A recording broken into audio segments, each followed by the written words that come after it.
দিল। আরে ভাই আপনি আমারে ধাক্কাইলে তো মির্জা ফখরুল তো বিএনপি না। মির্জা ফখরুল নিজে আওয়ামী লীগের। সো মির্জা ফখরুল আমারে ধাক্কাইলে কি আমি জিয়াউর রহমানকে অবজ্ঞা করে কথা বলব? আমি খালেদা জিয়াকে অবজ্ঞা করে, তারেক রহমানকে অবজ্ঞা করে কথা বলব। আপনি এত বলদ পেয়েছেন। কথা বলব না সমস্যা নাই। কিন্তু ধাক্কায় একদিকে পাঠান কেন রে ভাই? আমি জীবনে কোনদিন আওয়ামী লীগ করব নাকি? হাসিনার যখন কিনা বাথরুমের চিপায় বসে ওই যে সুনাকের সাথে ইয়ের মধ্যে সোফার চিপার মধ্যে বসে একটা ছবি দিল সারা দেশের আরে বাবা বিরাট আকার বাইডেন একটা সেলফি তুললো সেটা নিয়ে কি মার্কেটিং করলেন এখন করেন না কেন ওরে নিয়ে ইউনুসে নিয়ে মানে চীন যে যে মানে সম্মান দিয়েছে এটা যদি হাসিনারে দিত আর কি করতেন আপনারা তো সেটা করে না কেন করে না কারণ কি ওই জায়গাগুলোতে এখনো তাদের লোক বসানো বিভিন্ন জায়গা থেকে অভিযোগ একটাই যারা আওয়ামী লীগের লোকজনের সাথে মিলেমিশে থাকতো তারা এখন উপরে তারা এখন ওই চাঁদাবাজিগুলো করছে তারাই সবকিছু দখল নিয়ে তাদের মতো করে চালাচ্ছে সব জায়গায় একই অবস্থা বিশ্বাস করেন বিএনপির ভাইয়েরা আমার কাছে যা যা যত জেলার যত আসনের খবর আমার কাছে এসছে আমি যদি একটা একটা করে খালি আমার আমার আসনের কথা বলি আমার চুয়াডাঙ্গারই যে অবস্থা সেটা নিয়ে আমার সবকিছু করা শেষ নিউজ বানানো শেষ খালি দিচ্ছি না আপনাদের জন্য কেন জানেন কারণ আমরা যদি এখন বিএনপি কেই করি ধরেন বিএনপি চাঁদাবাজি নিয়ে কথা হচ্ছে আপনি অস্বীকার করতে পারবেন আমরা বলি না আমার চ্যানেলে আমি মনে হয় না আমি কেউ কোনোদিন শুনেছেন আমার মুখ থেকে আমি বলেছি যে বিএনপি চাঁদাবাজি করছে কিন্তু করছে না আপনি নিজে চিন্তা করেন না আজকে দেশের যে অবস্থা ডক্টর মোহাম্মদ ইউনূস থাকবে না একটা নির্বাচন দিবে আপনাদের একটা শক্তিশালী একটা অপোজিশন আছে আপনাদের সেই কম্পিটিটররা এত শক্তিশালী যে সোশ্যাল মিডিয়াতে যদি আপনি আজকে জামাত ইসলামের একটা পোস্ট করেন বিএনপির একটা পোস্ট করেন আমি আমি মানে মিথ্যা কথা বলছি না আমি একদম সত্য আপনারা দেখেন সোশ্যাল মিডিয়াতে সব জায়গাতে দেখে বিএনপির লোকজন ওইখানে হারে হয়তো হইতে পারে যে শিবিরের লোকজন বোধহয় বেশি এই অ্যাক্টিভ সোশ্যাল মিডিয়াতে হইতে পারে এটা একটা কারণ কিন্তু আপনার মাঠের কথাও তো চিন্তা করতে হবে একটা অপোজিশন তো আছে এরকম তো না যে শেখ হাসিনার মতো 2014 18 24 নির্বাচনের মতো আপনি নির্বাচন করবেন সেটা তো সম্ভব না আপনাকে তো ফাইট করতে হবে যদি ফাইট করতে চান যেই এলাকায় গিয়ে আপনি ভোটটা চাবেন ওই বাজারটাই যে একটু শোনেন তো মানুষের কাছে যে কারা চাঁদাবাজি করছে আপনি ধরলাম আপনি আপনার দল খুব ভালো কোনো সমস্যা নেই আপনার দলের নাম ভাঙাচ্ছে তো তারেক রহমান লন্ডনে বসে থেকে তারপরে তার কাছে যেটারই খবর আসে সে ওটাকে বহিষ্কার করে ইলিয়াস আমি একটু যোগ করি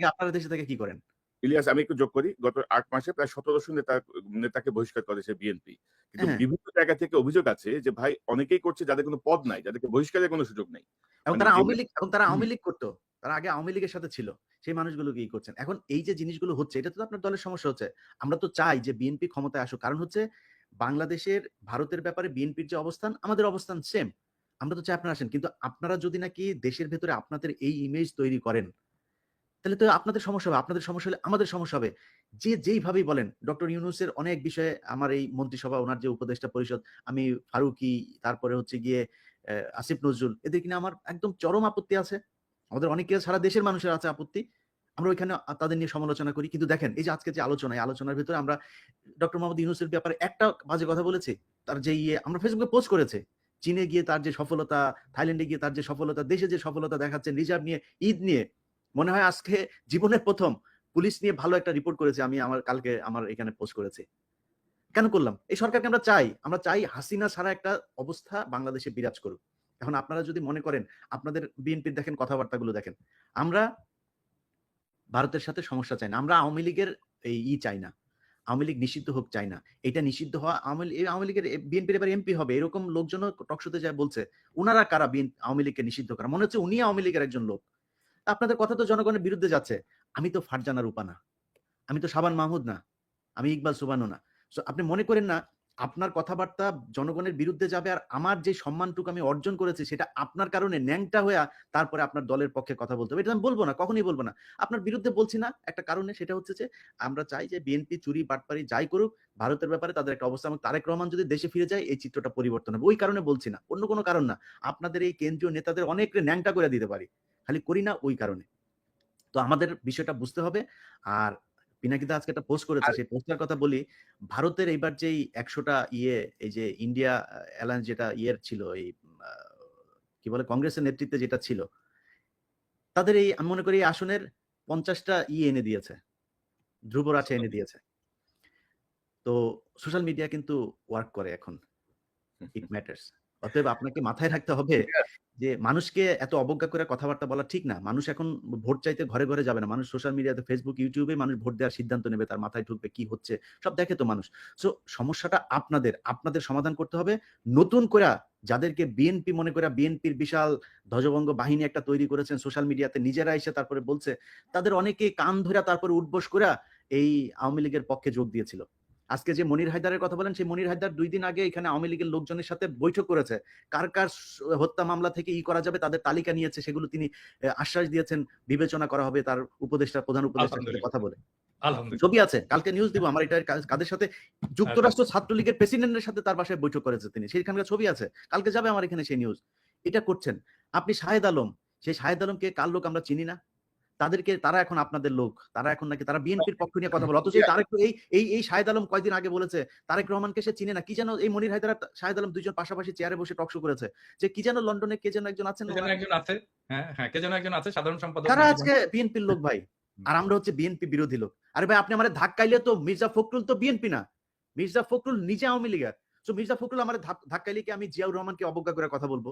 আমি খালেদা জিয়াকে অবজ্ঞা করে, তারেক রহমানকে অবজ্ঞা করে কথা বলবো। আপনি এত বলদ পেয়েছেন। কথা বলবো না সমস্যা নাই।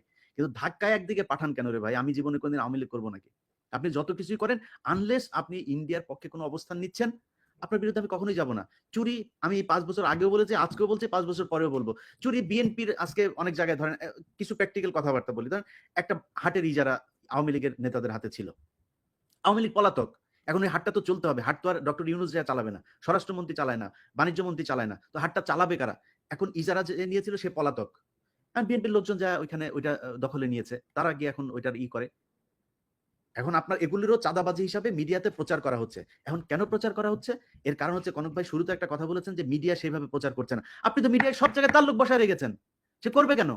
সে তো বলে না তার কাজ ছিল হাসিনা যখন কিনা বাথরুমের চিপায় বসে ওই যে সুনাকের সাথে ইয়ের মধ্যে সোফার চিপার মধ্যে বসে একটা ছবি দিল সারা দেশের আরে বাবা বিরাট আকার বাইডেন একটা সেলফি তুললো সেটা নিয়ে কি মার্কেটিং করলেন? এখন করেন না কেন?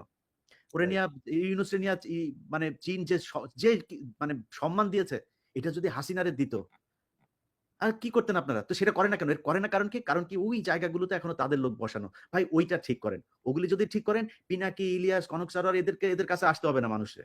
আপনি যখন দেখবেন যে সোশ্যাল মিডিয়ার আমাদের ৫ মিলিয়ন সাবস্ক্রাইবার কেন? কিসের জন্য? মানুষ দেখছে কেন আমাদের ভিডিও?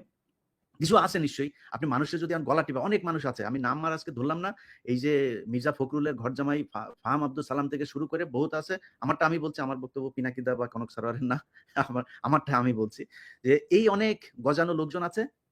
তাদেরকে এখন সম্মান করে চলতে হবে। কেন মানুষ আমার কথা শুনে, কেন কনক সারোয়ারের কথা শুনে, কেন পিনাকি ভট্টাচার্যের কথা শুনে, এইটা তাদের সমস্যা। আর ভাই কেন আপনারটা শুনেন না সেটা আপনার সমস্যা। আপনি চিন্তা করেন আপনি কি বলবেন, কি বলা উচিত, কেমনে চলা